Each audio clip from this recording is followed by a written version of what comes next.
Olá, pessoal, seja bem-vindo ao canal. Meu nome é Thaís, eu sou pedagoga, psicopedagoga, sou artista plástica, sou psicanalista também. E hoje a gente trouxe um tema aqui na nossa live muito interessante, né? Que é a família como protagonista na intervenção do autismo. E eu trouxe uma convidada que é a Luciana Habermann. Ela é graduada em Publicidade e Propaganda, né? Com pós-graduação em Administração Estratégica em RH. É estudante também de Pedagogia e tem pós, né, em aba para deficiência intelectual e autismo também. E ela é colaboradora da ONG PASA, né? É isso, Luciana? PASA. Uhum. De São Bernardo do Campo, tá? Eu vou contar para vocês como que eu conheci a Luciana primeiro, e aí, assim, no final, tá? Vocês podem ir assistindo e pode colocar as perguntas para a gente, tá bom? Conforme for no finzinho da live, nós vamos responder todas as perguntas de vocês, certo? Então vamos lá. Olha, eu conheci a Luciana por conta justamente do meu canal. Nessa quarentena a gente ficou totalmente parado, eu também fiquei parada, né, do meu trabalho, tudo. E aí aconteceu, né, de eu querer montar um canal para ajudar as pessoas também, né? E eu montei um grupo no WhatsApp, tá? Um grupo de mães, né, que tem filhos autistas, que depois eu até vou deixar para vocês aí o link na descrição, vocês podem entrar lá para falar com a gente também, a Luciana faz parte também lá, né, do nosso grupo. E aí, assim, foi muito bacana, né, conhecer essas mães que trabalham, que têm filhos autistas, e a gente quer conhecer muito mais a respeito, né, eu que sou da área, né, da psicopedagogia, eu sempre gosto de saber um pouquinho mais a respeito das mães. E nesse grupo de WhatsApp que eu criei, né, eu acabei tendo muito mais contato e hoje a gente tem a oportunidade aí de ouvir, né, como que a Luciana trabalha, né, inclusive com a filha dela e também com outras mães que ela sempre, né, vai trabalhando aí. Isso mesmo, muito obrigada pela oportunidade. Thaís, foi um prazer conhecer você. Não só porque você tem muito conhecimento e você traz uma visão diferente da situação, que a gente está sempre com as mesmas abordagens, as mesmas ideias, você vem com uma abordagem mais assim, neutra, né? E eu aprendi já muita coisa com você já me ajudou em muitas situações. Eu agradeço a oportunidade de estar falando aqui no seu canal também, tá? A gente trouxe esse tema, eu acho muito importante, porque o que eu quero passar para as pessoas é como a gente tem que ser o líder sempre da abordagem da intervenção da criança, né? Essa liderança que eu digo, não é que a gente vai pensar só na família, ou só no que é bom para a família na intervenção da criança, mas pensar no conjunto. Porém, a família ser o protagonista, a família ser o líder principal, né? Para a gente começar a falar, eu acho muito legal eu lembrar de quando a gente espera um filho e a gente faz muitos planos, né? A gente imagina como vai ser o quarto da criança, a gente imagina qual o estilo pedagógico que a gente vai ensinar ela. Hoje se fala muito em Montessori, a mãe que monta o quarto montessoriano, ou a mãe que escolhe um berço tradicional. Aí o bebê nasce, você começa a fazer os cuidados, e aí tem muitas dicas, e cada uma mãe segue o seu caminho, cada uma mãe segue suas convicções, né? Uhum. E eu acho importante a gente lembrar disso quando a gente recebe o diagnóstico do autismo. Porque quando a gente está nessa jornada, nessa caminhada de maternidade, isso eu digo pela mãe, porque eu sou uma mãe, né? Mas quando a gente pensa no pai, também tem o seu papel, o avô, o tio, todo mundo tem um papel e uma expectativa nessa forma de ser tio, nessa forma de ser avô e etc, né? Quando a gente pensa nisso tudo, é muito importante a gente lembrar na hora do diagnóstico do autismo. Porque quando você tem o diagnóstico, a gente ouve muito falar das mães que passam por um processo de perda muito grande. Eu não gosto nem de falar luto, porque quando a gente fala luto, a gente diz que perdeu uma pessoa, né? Um luto é uma coisa muito pesada. E eu não quero no futuro que minha filha veja essa live quando ela for uma adolescente e veja eu tratando de luto, né? Na verdade, é uma perda de um ideal, né? A gente perde um ideal. Você tem você idealizou algo e aquilo mudou, né? E a mesma forma de outras situações. A gente, quando se torna pai, se torna mãe, quando a nossa vida aparece a criança, tudo muda. E quando vem o diagnóstico do autismo, as coisas mudam também dentro da gente. Muito porque aqueles vários filtros que a gente foi criando, que a gente foi elaborando na cabeça, relacionando assim, o que eu vou fazer para o meu filho, o que eu vou dar para ele, o que será que é o melhor, como que eu vou estimular ele no dia a dia, né? Que brincadeiras. E a gente lê sobre o desenvolvimento da criança, o que a criança é capaz de fazer, fica de olho no que a criança está fazendo. Quando chega o espectro do autismo na vida da gente, você meio que fica perdido, né? Você fala, tá, eu me preparei para ser mãe, mas eu não me preparei para ser mãe de um autista, né? Eu não li sobre. Eu, Luciana, particularmente, eu não tinha referência nenhuma, porque na hora que eu soube, eu bloqueei. Eu não lembrava de filme, eu não lembrava de história, eu não lembrava de nada. Eu não lembrei de nada. Eu só fiquei assim, gente, agora onde que eu procuro ajuda, né? E aí entra um fator muito importante também que eu quero destacar, que é o que você faz a partir desse diagnóstico. Porque a gente muitas vezes não sabe o que fazer, né? A gente às vezes não sabe nem... às vezes antes até do diagnóstico, eu nem vou entrar nesse mérito agora, mas às vezes você não sabe para onde correr, aonde pedir ajuda, né? E acontece que quando você tem o diagnóstico, você precisa de informação. E essa informação a gente não pode procurar na internet. A internet, ela só pode servir de informação se você tiver certeza que aquele canal é um canal correto. É um canal fiel ao autismo, porque quando, dentro desse meio, eu não sei se outros tipos de deficiência, outros tipos de dificuldades que alguma criança tenha de aprendizagem, eu não sei se tem tanto charlatanismo quanto tem no espectro do autismo. Mas tem muita coisa, né? Muita coisa perigosa que coloca, inclusive, a vida da criança em risco. Então, é muito importante que a gente tenha essa convicção de buscar informações em lugares, assim, que sejam fidedignos de informação, que sejam seguros, né? Um livro que eu li, que foi o primeiro que eu li desse mundo, que ele é escrito por psiquiatras que criaram um método de intervenção chamado David. Ele é um livro chamado Autismo, Agir e Entender em Família. Esse foi o primeiro livro que fez eu assim, me colocar numa posição de entender como ajudar a minha filha. Porque quando eu soube do autismo, eu bloqueei tudo que eu fazia com ela, que eu era bem sucedida em muita coisa, eu bloqueei. Eu simplesmente falei, tá, então eu não sei lidar com isso, e bloqueei, paralisei. Eu fiquei, acredito que em torno de 30 a 45 dias paralisada, tentando saber agora como eu faço. Eu brincava com ela, mas era sempre como se eu tivesse medo. Será que eu tô fazendo certo? Será que eu tô fazendo errado? Será? Eu fiquei perdida. E aí, o primeiro passo, né, Lu, é você entender o que é o autismo, ou entender a deficiência que a criança tem, né? Que nem eu também tenho grupos de pessoas com síndrome de Down também. Recentemente, eu peguei uma mãe que ela chegou para mim e falou assim: eu descobri que eu tenho um filho com síndrome de Down, mas eu ainda, ele tá na minha barriga, né? Tá para nascer ainda. E ela também não sabia o que fazer. É a mesma coisa, o mesmo sentimento. Sim. E aí o que acontece? Quando a gente pensa nisso tudo, né, nesse fator, a gente tem que lembrar que sem informação a gente não vai conseguir chegar a lugar nenhum. Você tá me vendo? Sim, estou enxergando. Ai, o meu computador deu algum problema aqui. E o que acontece? Quando a gente pensa nisso, de que essa criança precisa de um suporte, a gente, logo que você pensa assim, autismo, a neuro, no dia que fez o diagnóstico da minha filha, a primeira neuro que eu levei ela conseguiu fazer a minha filha interagir.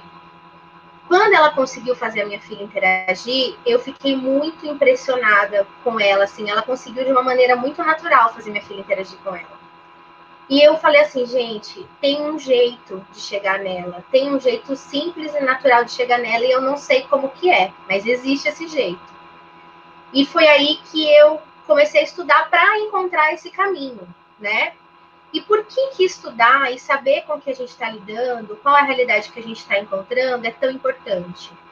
Porque para eu conseguir lidar com essa criança, para eu conseguir trabalhar com essa criança, eu vou precisar saber o que eu estou fazendo, né?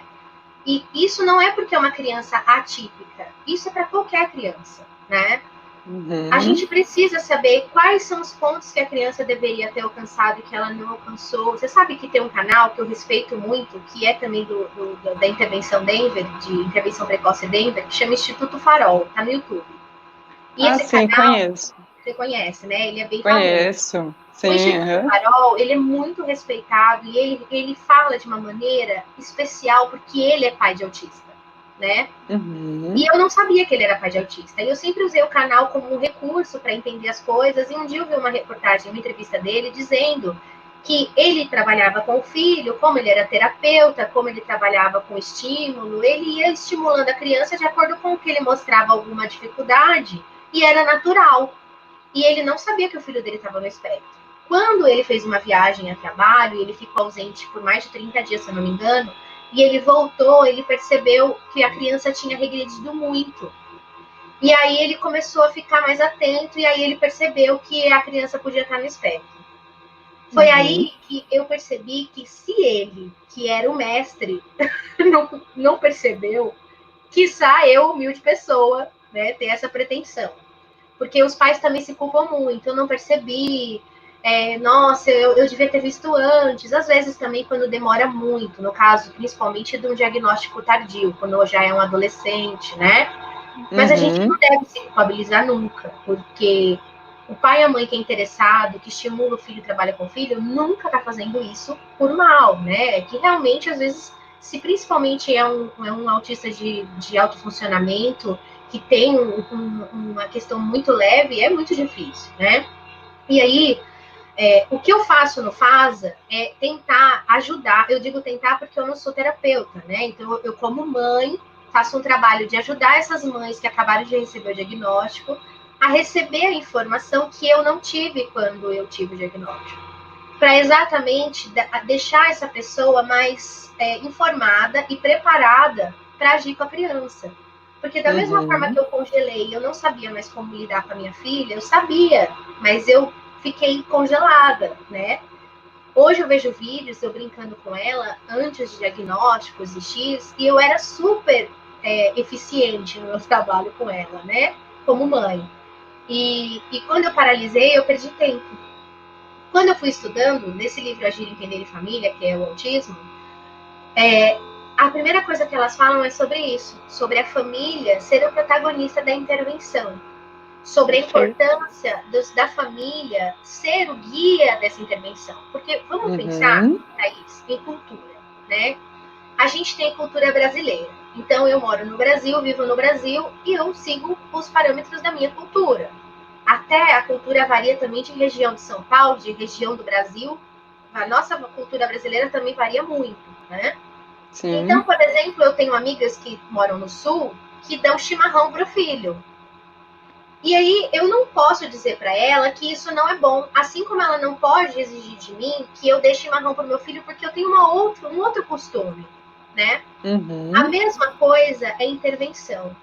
Cada família tem as suas pretensões e as suas ideias com relação à criança, os seus ideais, os seus objetivos, porque cada família é única. Então, se é assim, quando um terapeuta diz assim para mim, olha, Luciana, você não deve fazer tal coisa com a sua filha. Então, sim, eu devo fazer, porque isso é dentro do que eu espero para minha família, dentro do meu conceito ideal, né?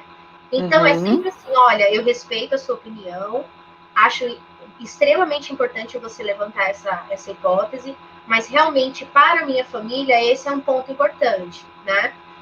São vários os exemplos que eu posso dar disso, porque A gente, quando trabalha com pessoas, com crianças, na verdade, eu digo isso, trabalho quando o terapeuta trabalha com a criança. Ele encontra também realidades muito diversas, né? Famílias diferentes. Nós somos pessoas muito diversas, né?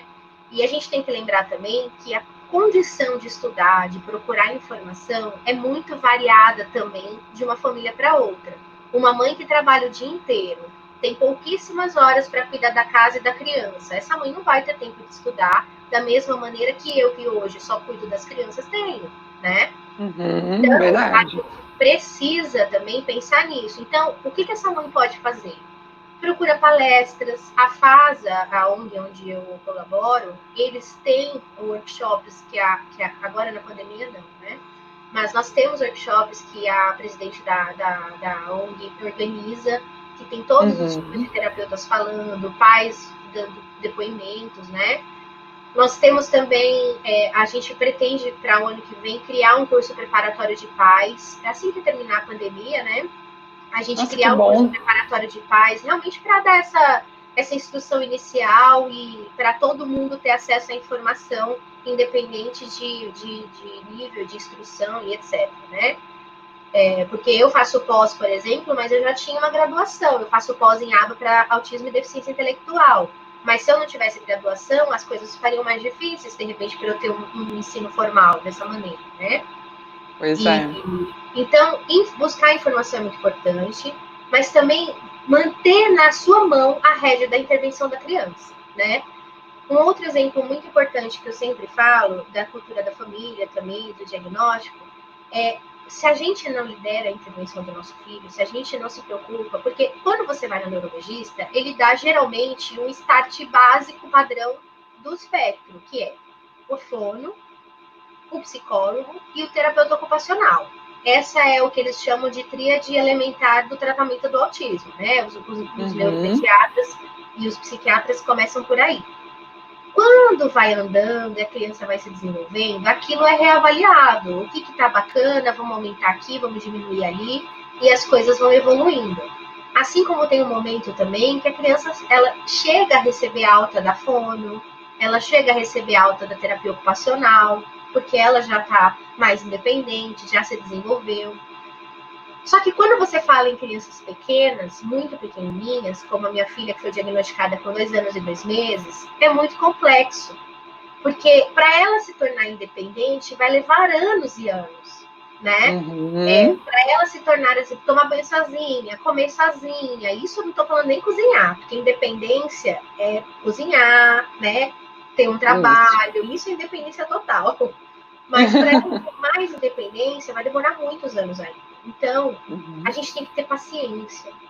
Eu acho muito importante a gente tomar cuidado, porque quando a criança é típica, eu tenho uma filha típica que tem 1 ano e 9 meses.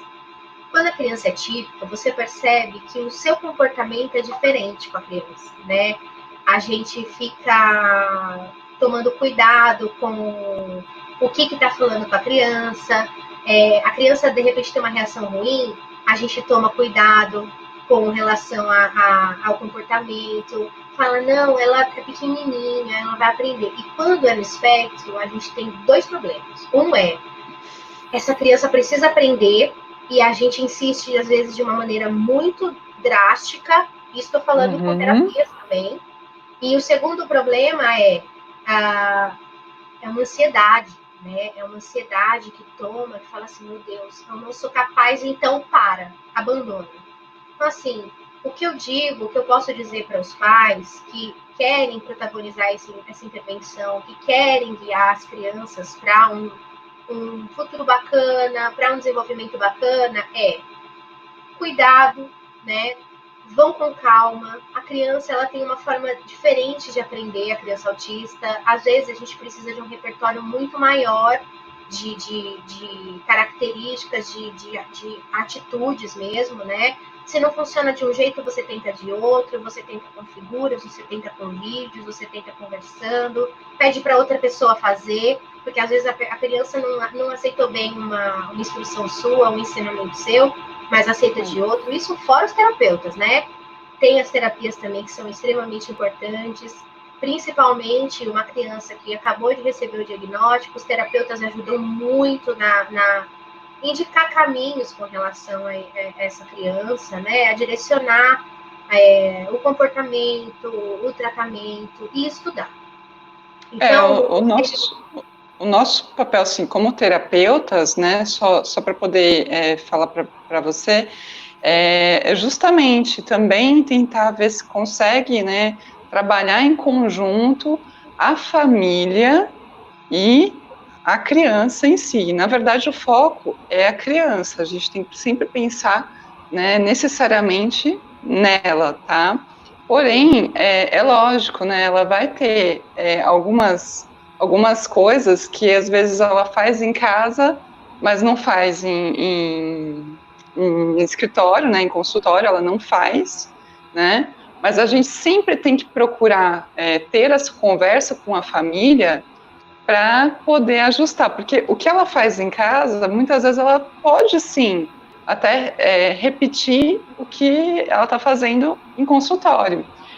Por isso que assim a gente tem que realmente sempre se alinhar, né, enquanto terapeutas, inclusive, né, para poder ajudar a família sempre, a família, a escola também. Tem que sempre todo mundo andar no mesmo patamar, praticamente, na mesma velocidade, né, Lu? Sim, é muito importante. A escola é muito importante que a gente sempre, quando faz um trabalho com a criança, exatamente nesse sentido de todo mundo trabalhando as mesmas coisas, né? Você sabe que teve um tempo, Thaís, que eu achei muito importante, assim, se estão trabalhando as formas, vamos todo mundo trabalhar formas. Se está trabalhando cores, vamos todo mundo trabalhar cores. Se a professora está ensinando uma música, vamos todo mundo ensinar a mesma música. Na minha caminhada, eu repensei isso e eu decidi que eu devo ajudar, sim, a estimular o que a terapeuta está trabalhando. Então, a professora está trabalhando formas, a terapeuta está trabalhando um comando específico, né? Eu devo estimular a criança, mas além disso, eu devo fazer mais coisas. Por quê? Eu, como mãe, tenho muita possibilidade, Thaís. Eu, como mãe, eu tenho o banho, eu tenho a hora da refeição, eu tenho a hora de ir no banheiro, ou de trocar fralda, se a criança ainda usa fralda. Eu tenho muitas possibilidades, né? Então, a minha filha está tomando banho, eu uso várias texturas de buchas de banho para ela ter essa experiência sensorial, porque ela tem, junto com o espectro do autismo, uma dificuldade sensorial. Não é todo autista que tem transtorno do processamento sensorial, mas a minha filha tem essa dificuldade, essa sensibilidade sensorial. Então, eu ajudo ela nisso. A minha filha, toda vez que eu aprendi isso com o tempo, que tudo que ela já faz, eu já dou um comando mesmo que ela já faz. Então, ela vai sentar falando, filha, senta aqui. E ela vai sentando. E com isso, ela foi entendendo que tem um nome para os comandos, tem um nome para as instruções, tem um nome para as funções das coisas, né? A minha filha, ela gira, por exemplo, eu não fico falando para ela parar de girar, mas eu canto uma música de girar, gira, gira, gira. E brinco com ela de dar um beijo na hora que fala girou, né? Então, eu para tudo que ela faz, eu tento trabalhar uma função, mas eu tenho muita possibilidade. O meu tempo com ela é muito grande, né? Então, eu acho muito importante a gente ter essa liderança, ter essa noção de que, além do que os terapeutas estão trabalhando, a gente tem possibilidade de trabalhar muito mais coisas, mas é tudo devagar. Eu vou te explicar, basicamente, como que eu comecei. Eu pegava uma coisa, aumentar contato visual. Então, eu pegava tudo que eu tinha de ferramenta no dia a dia e trabalhava em aumentar o contato visual com ela. Eu assistia os vídeos do Instituto Farol, eu aproveitei o que eu li sobre o ABA, sobre o Denver. Eu estudei Sunrise também, que é uma outra intervenção que não é científica, não é médica, é uma intervenção de pais, né? Gera várias divergências aí de conflitos quanto a esse método de intervenção, porque quem é da área científica não concorda com ele, né? Porém, você aprende coisas lá, porque tudo que a gente lê, a gente aprende algo, né? E eu aprendi muitas coisas lá que me ajudavam. Então, eu fiz isso. Eu peguei uma coisa, contato visual, e comecei a pesquisar como aumentar o contato visual. Pesquisei, usei as coisas de casa, do dia a dia, e fui trabalhando assim. Aí, quando aquilo entrava na minha rotina, eu pegava outra coisa para trabalhar. Vou trabalhar agora, melhorar ela, socialização. Então, vou levar ela na Uhum. casa de uma tia diferente, vou levar ela na casa dos primos, vou levar ela para viajar. E eu sempre fortaleci isso nela dentro das minhas possibilidades. Para você ter uma ideia, nas férias dela de escola, eu ficava visitando meus parentes. Toda semana eu ia em 2, 3 parentes para ela ter contato, para ela socializar, para ela interagir. Porque se a dificuldade dela é socialização, eu preciso ampliar isso nela, né? Sim, claro. E aí eu fui fazendo assim, então uma coisa por vez. Eu inseria na minha rotina, depois outra, depois outra. E quando você vai ver, você tem uma dezena de coisas na sua rotina e você vai readaptando conforme a criança vai evoluindo e vai repensando as estratégias, né?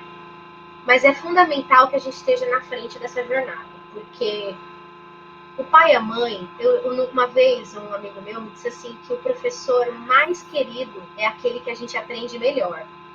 Quando a gente está na escola, na Sim. faculdade, aquele professor que você se identifica, que você gosta, é esse que Uhum. faz você aprender e aquilo entra na sua cabeça e não sai nunca mais. E eu não consigo Isso, pensar um professor melhor do que o pai e a mãe, né? olha, isso, na verdade, se for para a área da educação, a gente vai falar de Vygotsky. Vygotsky falava exatamente isso, né? Toda a questão de eu criar uma empatia com o meu aluno, eu vou conseguir fazer um aprendizado muito melhor. É lógico, gente. Eu que trabalho como mediador escolar, eu falo exatamente isso também com as crianças especiais. É a mesma coisa. Por quê? Porque a partir do momento que eu consigo entrar no lado emocional dela, eu consigo ter um contato e ela também acaba, né, fazendo com que esse contato seja percebido. Gente, não tem coisa melhor do que a gente conseguir trabalhar com uma criança assim, de verdade.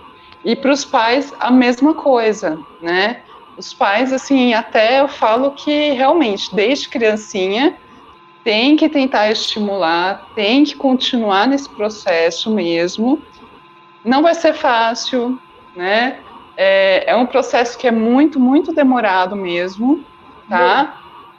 Mas é possível, É é possível. possível. E outra, sabe, Thaís, uma coisa importante que é muito legal, quando eu digo a família no protagonismo, não é o pai e a mãe só. Por quê?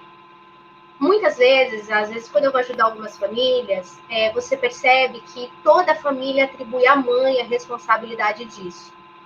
Mas não é.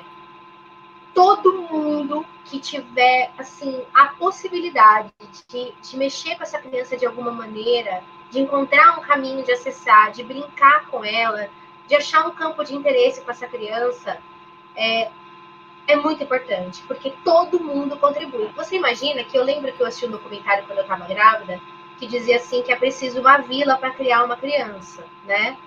Que a gente Uhum. precisa de uma vila inteira para criar uma criança. Porque é isso. A gente não é feito só do nosso pai, da nossa mãe, da nossa personalidade. A gente é feito de todas as influências ao nosso redor.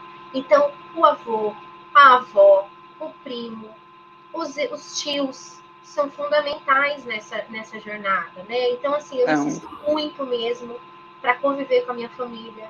Não é todo mundo que tem possibilidade, as pessoas têm uma rotina muito pesada, verdade, mas o que eu consigo fazer essa interação da minha filha com a família dela, com a nossa família, tanto minha quanto do meu marido, em geral, até dos meus tios também, que são tios avós dela, né? Eu incremento muito, porque eu penso, se minha filha tem um problema social, se minha filha tem uma dificuldade de se comunicar socialmente, se eu dou muito repertório para ela com 4 anos, imagina quando ela tiver 15, né? uhum. Se eu dou tudo de mim agora, se eu falo assim, não, ok, é difícil, mas vai ficar mais fácil conforme eu for trabalhando mais pesado. Então eu trabalho pesado Uhum. mesmo. Mas assim, com amor, com alegria, levando o dia leve. Não é todo dia que eu tô bem. Quando eu não tô bem, eu não tô muito disposta emocionalmente, eu não trabalho nada, fica só todo mundo curtindo a vida. Quando tô mais disposta, a gente trabalha mais afinco, porque ainda agora na pandemia, ela não tem muitos estímulos de escola e tudo. Mas quando ela está com escola, com terapia junto, que nem a gente teve durante tanto tempo, eu pegava mais leve. Mas agora que eu tô em pandemia, eu pego pesado, porque eu tô com ela o tempo inteiro. Então é a minha chance de ajudar ela. Então é tinta, é desenho, é dança, coreografia. Você sabe que minha filha dançava muita coreografia daquele canal Fit Dance, você conhece? Ah, conheço, sim. Eu também E danço ela também. imitava vários passinhos, porque tem uma parte de crianças, né? Tem o Fit Dance Uhum. Kids. E ela imitava vários passinhos. E eu parei de estimular isso por causa que veio a bebê, e aí a gente mudou um pouco o que passa na TV e tal. Então, quando a gente vai assistir uma TV e vai brincar na TV, eu parei de colocar. E agora eu recomecei. Você vê que ela não esqueceu as coreografias. Então, assim, a criança não esquece o que ela aprende de verdade. Pode ser autista, Uhum. pode ser típica. O que ela aprendeu de verdade, que a gente buscou e puxou com toda a energia, não esquece. E aí, é simples. Paciência, porque é uma criança que precisa de mais direcionamento. Teatralidade. Eu sou muito teatral. Eu já sou uma pessoa muito expressiva no normal. Eu sou expressiva. Mas com ela, meu Deus. Outro dia eu ensinei ela a mexer uma máquina fotográfica digital. Ela começou a tirar foto minha, eu me vesti de bruxa e comecei a fazer uma mega encenação aqui em casa. Eu tinha umas fantasias velhas de bruxa. Eu Hum. comecei a fazer umas mega encenações e ela começou a fotografar. Ela não consegue fotografar direito ainda, que eu comecei a ensinar ela agora. Então ela põe o dedo na frente da câmera, ela não coloca muito bem assim, ela não posiciona muito bem a câmera, porque ela gosta mais da jogada e da brincadeira de estar fotografando do que de fato da foto sair certa. Certinha. Mas ela se divertida, assim, ela rindo, tipo assim, até ela estranha, tipo, minha mãe é muito doida. Eu até imagino que agora ela tá começando a ficar verbal, tá começando a verbalizar mais as ideias dela, o que ela sente. A primeira coisa que eu acho que ela vai expressar pra mim é: mãe, você é doida. Eu fiquei imaginando ela naquela situação que você me contou da roupa, que eu te orientei e tudo, né? Te Isso foi uma coisa orientei. legal, até eu posso te dizer aqui, que como eu te disse, a gente, quando você fala muito com terapeutas assim, dentro do espectro, né? Principalmente a Alice, que fez um período de aba, a gente fica bastante doutrinado num conceito, e isso é prejudicial porque a gente perde outros conceitos, né? E, Uhum. e eu era uma mãe muito, assim, de brincar, de ensinar as coisas com jogos e com métodos. Eu acabei ficando mais engessada nisso, né? Eu comecei a criar mais métodos. Mesmo que usava brincadeira, teatralidade, eu usava pensando no método. E agora, na pandemia, eu estou retomando esse pensamento anterior e eu estou num processo de relembrar. Eu andei lendo meu diário e é legal porque o meu diário, ele diz assim, ele descreve a Alice antes do diagnóstico, porque depois do diagnóstico eu nunca mais escrevi no meu diário. E Hum. aí, até porque eu não tive tempo. E aí eu escrevi assim, minha filha é linda, ela é mágica, ela é incrível, nossa, ela é muito engraçada, ela é muito divertida, porque a Alice era uma criança que pulava, corria e ria o dia inteiro. A Alice tinha crises de Uhum. riso, né? Hoje eu até falo com algumas mães que as crianças têm crises de riso, porque é uma coisa do espectro. A criança, ela tem a memória dela, é como se fosse reviver a situação. Então, quando eles lembram de Uhum. algo, eles mesmo que revivem, eles não lembram só como a gente lembra. E esse jeito de reviver, essa forma diferente de viver as coisas, a Tempo Grandin mesmo, ela fala no filme dela e no livro dela também, ela comenta que quando a pessoa fala para ela assim, sapato azul, ela lembra desde a infância todos os sapatos azuis que ela viu na vida. Então você imagina, a criança Uhum. autista, quando ela vê uma coisa engraçada e ela lembra, ou pode ser um som, pode ser qualquer coisa, ela ri. E a Alice tinha crises de riso. Hoje é muito difícil ela ter. Hoje ela ri quando tá brincando. Mas como ela era muito pequenininha, ela não sabia dividir o que estava pensando, o que estava querendo brincar, ela corria pela casa e gargalhava assim, mas gargalhava. E eu achava isso incrível. E hoje algumas mães até conversam assim em grupos que eu participo, que tem medo, porque pode ser alguma tipo de misteria. E não é, é só uma gargalhada mesmo.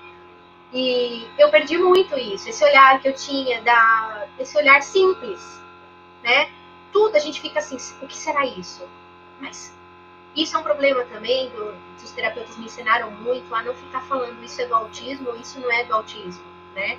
Hoje que eu já evolui muito em estudos, eu percebo que é desenvolvimento infantil, como as terapeutas falavam no início, e hoje isso ficou real para mim. Sim, E aí a Alice começou a conseguir tirar a roupa, e isso é um desenvolvimento maravilhoso, porque tirar a roupa é uma coisa que a gente ensina sistematicamente, né? E ela começou a tirar roupa e ela achou incrível tirar roupa. Então, como ela consegue, ela tira a roupa e fica se divertindo nua pela casa. Só que isso é uma coisa que pode depois causar algum problema para ela, se ela estiver na rua e tal. Então, eu, como mãe, tenho que ensinar ela que não é o adequado, né? E como que você ensina isso? Você manda vestir a roupa. E aí eu comecei brincando e tal, não funcionava. Eu fazia um jogo, fazia outro, não funcionava. Assim, de correr atrás, né? E aí eu tentei também, aí comecei a impor. Não é negociável. Você vai colocar a camiseta agora e não é negociável porque tá frio. Que também foi um ponto que eu não sabia mais como falar. Foi quando eu argumentei no grupo, eu perguntei qual seria a melhor maneira de repente, eu trabalhar isso, né? E você deu a dica de eu imitar, que eu estava colocando a calça em mim, né? E falando, nossa, essa calça não serve e tal. E aí eu tentei, mas assim, juro, como muita coisa que a gente faz dentro do espectro, eu vou assim, ai, não vai dar certo. Mas eu fiz assim, falando assim, não vai dar certo, mas eu vou fazer. E aí eu falei, será que essa calça serve em mim? Ai, não. E ela achou engraçado, ela ficou meio assim, porque era nova, era uma situação nova para ela, né? Eu nunca fiz isso. Aí ela olhou assim, tipo, o que você tá fazendo? E rindo, assim, né? Aí eu falei, ai, não serve. Deixa eu ver se serve na Júlia, a irmã. E aí era muito grande. Nossa, é muito grande. E ela ficou olhando assim, a irmã, tipo assim, nossa, né? Aí eu tentei colocar no meu esposo. E aí ele, nem acho que tá apertado pra mim. Eu falei, eu acho que é da Alice. Quando eu mirei a calça pra ela já me deu o pé. Tipo assim, coloca. E aí me deu outro pé, eu coloquei a calça dela legal. E ela ficou muito feliz, tipo assim, é minha calça, né? Mas isso tudo, Thaís, é um trabalho também disso, de eu estar me abrindo de novo. De estar ouvindo você, de estar trabalhando de uma forma tradicional, como se eu estivesse trabalhando com uma criança típica. Porque quando você entra muito nesse universo também, eu mergulhei muito profundamente nele nos últimos 2 anos e 4 meses, a Alice fazia uma quantidade grande de terapias nos últimos meses também. Então, você vai mergulhando nesse universo e você vai perdendo um pouco o ritmo do natural. Por isso que eu digo, paciência, calma. A gente precisa seguir o ritmo natural das coisas, porque esse ritmo natural é importante. Não adianta a gente querer acelerar a criança, não adianta a gente querer que as coisas aconteçam no tempo que a gente acha certo, que o terapeuta acha certo, que é o marco do desenvolvimento ideal para aquele período, né? Você sabe que eu uso um material para ajudar as mães na ONG, que chama Portagem. Ele é um material de inclusão escolar, ele não é um material de terapia nem nada, não é uma avaliação terapêutica nem nada. É para trabalhar a inclusão. E ele é legal porque ele ensina quais os conceitos que a criança teria que ter, né, em idade pré-escolar. Então ele vai de 0 a 6 anos.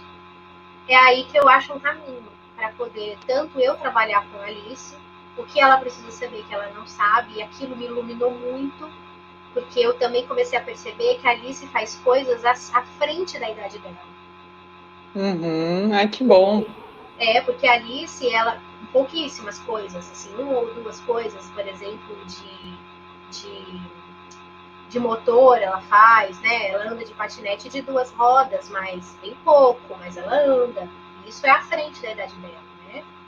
Então, eu acredito que a gente começa a olhar assim, pera, mas ela faz... Mas você sabe que as fonos da Alice também me falavam isso. A última fono que ela fez tratamento me passou um relatório do que eu poderia trabalhar junto em casa, né? E a Alice falava alguns fonemas que eram à frente da idade dela. Ela tinha já alguns fonemas à frente. E ela é uma criança que não é verbal ainda, né? A gente está num processo já bem adiantado. Eu acredito hoje, eu posso dizer para você que para uma criança de 4 anos, eu já entendo que ela é verbal.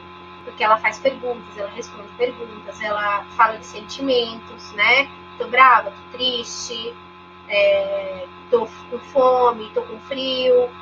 Então, eu acredito que ela já está num perfil mais pro verbal, né? Mas ainda é um processo inicialíssimo, né? Eu ainda não estou no contexto de mundo. Vamos ver o que vai acontecer quando a gente voltar a viver no mundo. Mas eu acho muito importante trabalhar muito com a criança, trabalhar muito dedicado mesmo. E todo mundo alcança o sucesso, Thaís, porque as crianças... Existem crianças com comorbidades? Existem. Existem crianças que têm, além do autismo, deficiência intelectual, além do autismo, epilepsia, além do autismo, às vezes síndromes raras, além do autismo, muitos outros problemas de saúde, alergias, mas a gente tem que ter em mente que o autismo ele é duas coisas. Dificuldade de interação social, que pode ser verbal ou não, porque tem criança autista que fala muito lindamente, porém que tem uma dificuldade de comunicação social, daquele básico também do emissor, mensagem, receptor, feedback. E esse processo é uma coisa que a gente vai ensinar por anos para o autista, né? Para a criança autista, para o jovem autista, para o adulto autista, né? E a segunda coisa é interesse restrito e repetitivo. Essa é a base do diagnóstico, da definição do autismo. O resto é comorbidades. Então, distúrbio do sono é muito comum, mas é uma comorbidade. Seletividade alimentar é muito comum, comorbidade. Transtorno do processamento sensorial, comorbidade. Comorbidade. Eu estou dizendo isso porque a gente, no nosso universo, escuta muito a mãe dizendo assim, não, mas meu filho não, ele come bem, ele dorme muito bem. Isso não tira a criança do espectro. O espectro não é nada disso, né? Então, a gente tem que tomar muito cuidado. Toda criança autista precisa de suporte? Precisa. Porque a gente não pode deixar essas crianças terem dificuldades em outros momentos. Você sabe que agora, estudando pedagogia, tem uma hora que eles falam assim para mim. Na faculdade, eu aprendi assim.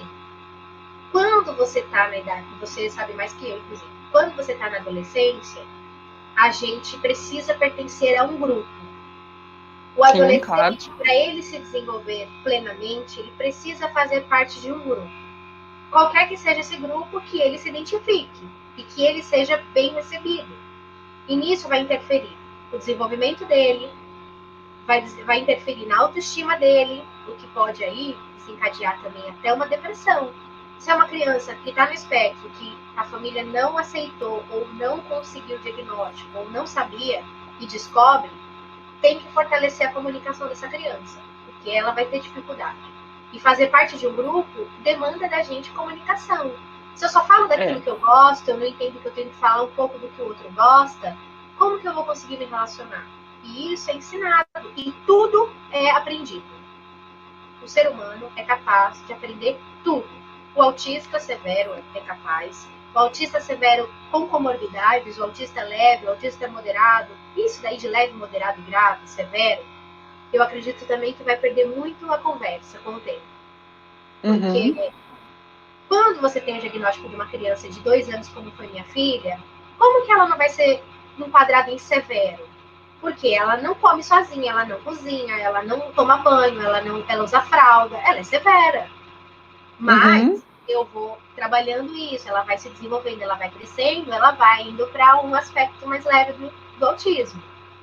Porque o autismo, esses níveis que se usa de classificação, era de independência, de suporte que a criança precisa, mais suporte ou menos, né? Poxa, uma criança precisa de todo o suporte, né? Quando a gente consegue trabalhar isso desde criança, né, e tem, assim, pais que nem você, família que nem você tem, a sua família que ajuda bastante, né? Gente, isso realmente é possível fazer com uma criança que tem um espectro autista mais grave, tá? Por quê? Porque ela vai aprendendo e vai compreendendo, né, como que o mundo funciona também nesse sentido. E aí, assim, eu falo também o seguinte, né? Nós que não somos autistas, né? O que nós temos que fazer com eles? Nós temos que nos adaptar a eles, não eles se adaptarem a nós, tá? Então, assim, inclusive, como eu falo até nessa parte da mediação também, não sou eu que tenho que assim, na verdade, não é ele que tem que adaptar o que eu estou passando para ele, né? eu devo me adaptar a ele, a escola também. Isso, né? isso A escola também nesse sentido. muito. E sempre foi uma coisa. A escola que a minha filha estuda é muito parceira, porque eles são muito amorosos, assim. É uma equipe muito amorosa. A professora dela, agora na pandemia, me ajuda no online. A gente está fazendo um trabalho. Ela está adaptando as coisas para mim. É a primeira vez, assim, que eu tô com relação à escola, eu não tenho medo nenhum. Eu sei que a gente vai aprender juntos o que é, porque como cada criança é única, cada ser humano é único, a gente não pode esperar que tenha um projeto já pré-elaborado para nenhuma pessoa, né? Cada um é único. Então, eu não tenho medo da Alice não ser alfabetizada, eu não tenho medo da Alice não aprender o máximo que ela suportar, que for possível para ela. Na escola eu não tenho medo. Quanto à vida, eu também não tenho medo, porque eu sou muito dedicada a ensinar e eu sei que tudo o que eu puder, o que eu não puder, eu vou ensinar para ela. Porque se eu não souber, eu arrumo quem saiba. Tá Se eu não certo. souber fazer, se eu não tiver um terapeuta para ajudar, se o que ela já faz de terapia não for o bastante, a gente arruma outro caminho, né? Com certeza. Então eu não tenho medo disso. Hoje, o medo até da fala, que eu tinha muito medo da Alice não falar, eu não sinto mais.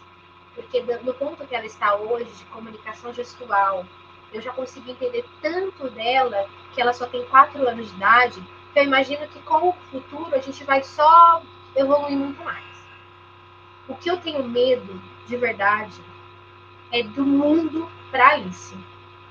Porque a gente, quando a gente é típico, a gente já sofre muita dificuldade, né? A gente muitas vezes não é respeitado, a gente não é aceito como é, a gente é discriminado, a gente sofre bullying. Isso todo mundo, né? Em diversos momentos da vida, né? A gente sofre bullying no trabalho, a gente sofre bullying na escola, a gente sofre bullying em todo lugar. E aí eu fico imaginando esse mundo que ela vai encontrar. E é esse mundo que eu realmente trabalho muito, Thaís, para abrir para ela, sabe? Eu, há um tempo atrás, eu prestei consultoria para uma grande montadora de veículos, falando sobre pessoas no espectro, do que eu tinha estudado, não só de crianças, mas de adultos, né? Um livro muito legal para quem quer saber sobre o espectro em adultos se chama O Cérebro Autista. Quem escreveu foi a Temple Grandin. É muito legal esse livro porque ela pegou tudo que era estudo que está rolando pelo mundo, tudo que acontece pelo mundo dentro do espectro e colocou nesse livro, explicando. Ela é bem técnica, ela tem uma linguagem bem técnica, assim, não é um livro pop de ler, mas ela é muito inteligente, vale a pena. E eu falei sobre isso com a pessoa do RH lá dessa montadora de veículos, que eles estavam interessados em contratar pessoas dentro do espectro, né? E aí eu comecei a trabalhar isso, me dedicar muito em abrir esse mundo para ela. Então eu converso na escola, eu trabalho com a ONG, eu trabalho dentro da minha família, dentro do meu pequeno mundo, né? Porque eu não sou uma pessoa que tem um alcance distante. Mas dentro do meu pequeno mundo, do mundo que eu consigo alcançar, dentro do meu universo, eu trabalho muito para que as pessoas entendam o quanto a minha filha é incrível, o quanto ela é capaz de alcançar tudo que ela quiser e o quanto ela vai ter limitações, como todos nós temos, Thaís. Todos nós temos limitações. A gente, às vezes, exige muito que o autista alcance tudo, mas a gente mesmo não tem. A gente não come 5 porções de legumes e verduras por dia, a gente não escova o dente 5 vezes ao dia depois de todas as refeições, a gente não faz refeições de não sei em quantas horas, a gente não come não sei quantas frutas, a gente não é bom e receptivo com as pessoas o tempo todo. E por que eu tenho que exigir isso de uma criança, né? Eu tenho que respeitar essa criança e estimular ela a alcançar o máximo que ela puder, mas com respeito. Olhar essa criança com respeito e dizer: eu te respeito, você tem o direito de querer as coisas, mas você precisa entender que isso é importante. Assim como a roupa, né? Como que eu vou deixar a criança ficar parecendo uma naturalista durante o decorrer da vida? Não dá, né? Então eu preciso ensinar, eu sou a professora dela, a mãe dela, né? Eu já ouvi falar muito sobre os pais não devem ser os terapeutas dos filhos. Eu escuto muito isso. E eu discordo. Eu acho que a gente é terapeuta dos filhos. Eu lembro muito de deitar no colo da minha mãe e chorar e falar: mamãe, ninguém gosta de mim. Na verdade, assim, falam de não ser terapeutas, mas assim, vou até te falar o porquê, né? Porque, na verdade, às vezes tem certas coisas que às vezes a criança às vezes não quer falar para um pai ou não quer falar para uma mãe, né? Mais por conta disso, né? Que não seria o indicado. Mas lógico, se você tem a abertura, a amizade, o amor, né? Tudo isso envolvido, não tem por que a criança às vezes também não se colocar para os pais, né? Eu falo que os pais têm que ser mediadores dos filhos, com certeza, né? Lu, eu vou aproveitar, a gente está indo já para o final da live, eu vou ver aqui se tem alguma pergunta, tá? Pessoal, vai mandando pergunta aí, vai curtindo, vai compartilhando também a live, tá? Por favor. E aí a gente eu vou verificar aqui se tem alguma pergunta de vocês, tá?